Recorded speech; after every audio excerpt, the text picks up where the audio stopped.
দেওয়ার আগে আমাদের নিয়োগগুলোকে পরিপূর্ণভাবে আমরা আল্লাহর সন্তুষ্টি লাভের জন্য করবো ইনশাআল্লাহ। তারা কুরবানি করবো, কুরবানি দেওয়ার পরে কুরবানি মাংসগুলোকে সংগ্রহ করবো।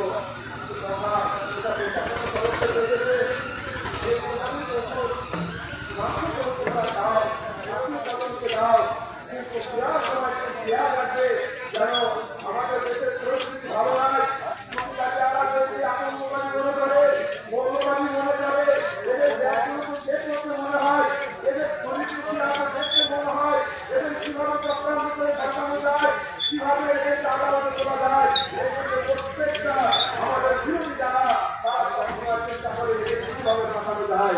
তাই তারা মাংসগুলো যখন আমরা আত্মীয় কাছে দেবো, সেরকম ভাবে আদর করে নিয়ে যাবো। গত বছরে দেখলাম আমির হাতের বুকে একজন কোরবানি মাংস নিয়ে যাচ্ছে, একটা কিনে রাস্তার মাঝে পুরো মাংস নিয়ে গেল। একটা লজ্জা যেমন যাচ্ছে হয়, ওই জন্য যে ব্যাগগুলো আমরা নেবো, হয়তো আমরা মেয়েটাকে আনন্দের সঙ্গে, কিন্তু সেগুলো খেয়াল রাখতে হবে যাতে করে কারোর কর্মকে করে তারা আমাদের নামান করে। তারা আর হাতে করেছে আমরা মাটি পুজে দেবো, তারা অনেক কষ্ট আছে সেগুলোকে তারা সুরক্ষিত করে এটি করে যায়। কিন্তু আমরা সমস্ত মানুষ চাকরি বসবাস করি, নিয়ে যাবে, ওই জন্য আমাদের একটু ভালো লাগবে। ওই জন্য সেই হাটগুলোকে আমরা মাংস নিতে দাপন করে দেবো। আর মাত্র 5 মিনিট বাকি আছে। আমার এইদিকে দক্ষিণ দিকের মাঠটা সবাই খালি রয়েছে, দক্ষিণ দিকের মাঠটা সবাই খালি। আমরা এদিকে না করে দক্ষিণ দিকে চলে আসি, দক্ষিণ দিকে চলে আসি। আমাদের ভিতরে 6টি তকবীর বাকি আছে। সর্বপ্রথমে তকবীরে তাহরিমা করা হবে, আল্লাহু আকবার বলা হবে।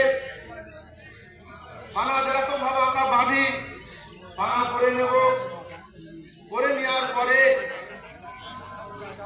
বাড়তি আবার 3টে তকবীর দেওয়া হবে। আল্লাহু আকবার বলে কানে হাত তোলা হবে, আবার হাতটাকে নিচে ছেড়ে দেওয়া হবে, আবার হাত তোলা হবে। আল্লাহু আকবার বলে এরকম ভাবে 3বার হাত উঠবে, হাত ছেড়ে দেব।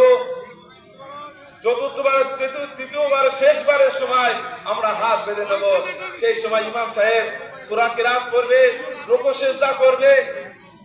দ্বিতীয় রাকাতের জন্য যখন উঠবে, উঠার পরে সূরা কিরাত পড়ে নেবে।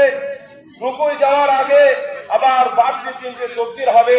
ওই 3 তাকবীরের সময় ঠিক ওই নিয়মই হবে, হাতগুলো কান পর্যন্ত উঠানো হবে আর ছেড়ে দেওয়া হবে। চতুর্থ তাকবীরের সময় রুকুই